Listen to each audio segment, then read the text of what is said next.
নমস্কার বন্ধুরা, আজকে আবার খাসি মাংস নিয়ে এসেছি। আর খাসি মাংসটা একদম অলগভাবে রান্না করে দেখাবো। কিভাবে রান্না করবো আপনারা সাথে থাকুন। প্রথমে মাংসটা ঠিক করে ধুয়ে নিয়েছি। প্রেসার কুকারে মাংসটা দিয়ে পরিমাণ মতো লবণ, হলুদ, জল দিয়ে সিদ্ধ হতে দিয়ে দেবো। এখানে মশলা নিয়েছি রসুন, আদা, গোলকি, জিরে, লং, এলাচ, দারচিনি, শুকনো লঙ্কা মিহি করে বেটে নেব। মাংসটা সিদ্ধ হয়ে গেছে, আপনারা দেখতে পাচ্ছেন। তেল গরম হয়ে গেছে, তেজপাতা দিয়ে দেবো, পেঁয়াজ কুচি দিয়ে ঠিক করে লাড়াচাড়া করে ভেজে নেব। অল্প চিনি দেবো, পেঁয়াজ ঠিক করে লাল লাল করে ভেজে নেব। এখানে মশলা বেটে রেখেছি, দিয়ে দেবো বাটা মশলা, হলুদ দেবো, পরিমাণ মতো লবণ দেবো, লাড়াচাড়া করে মশলাটা ঠিক করে কষে নেব। সিদ্ধ করা মাংস তুলে নিয়েছি, মশলা ঠিক করে কষা হয়ে গেছে, আপনারা দেখতে পাচ্ছেন। সিদ্ধ করা মাংস দিয়ে দেবো। মাংসটা ঠিক করে লাড়াচাড়া করে ঢাকা দিয়ে দিয়ে কিছুক্ষণ কষে নেব। এইভাবে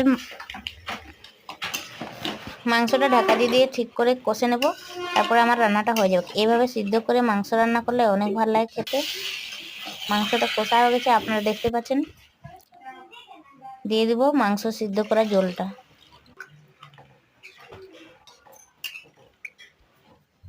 জল দেওয়া হয়ে গেছে, কিছুক্ষণ ফোটাবো, তারপরে রান্না হয়ে যাবে। এটা অনেক কম সময়ে রান্না।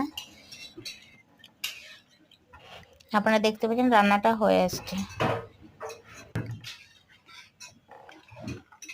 প্রথমে মাংসটা সিদ্ধ করে রাখলে অনেক জলদি হয় রান্নাটা, খেতেও ভালো লাগে।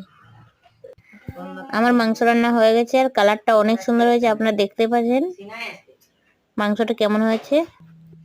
অনেক সুন্দর গন্ধ বেরাচ্ছে, আপনারা খেয়েও দেখাবো। এইখানে চানা শাকের ভাজা আছে, ভাত আছে, এখানে মাংস। প্রথমে ঝোলটা খেয়ে দেখাবো। অনেক সুন্দর লাগছে ঝোলটা খেতে, মাংসটাও অনেক সুন্দর হয়েছে সিদ্ধ। আপনারা দেখতে পাচ্ছেন সিদ্ধ কেমন হয়েছে, আর শাক ভাজাটাও অনেক সুন্দর হয়েছে। এইভাবে রান্না করলে অনেক ভালো লাগে খেতে।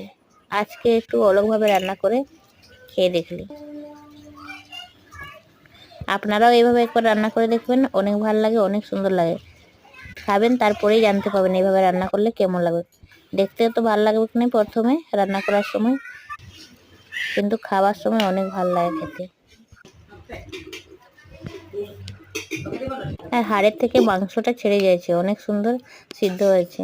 আপনারা দেখতে পাচ্ছেন হাড়ের থেকে মাংস ছেড়ে যাচ্ছে। আপনাদেরকে ভিডিওটা কেমন লাগলো লাইক করবেন, সাবস্ক্রাইব করবেন, কমেন্ট করে জানাবেন ভিডিওটা কেমন লাগলো। আর সাবস্ক্রাইব করতে ভুলবেন না। ধন্যবাদ।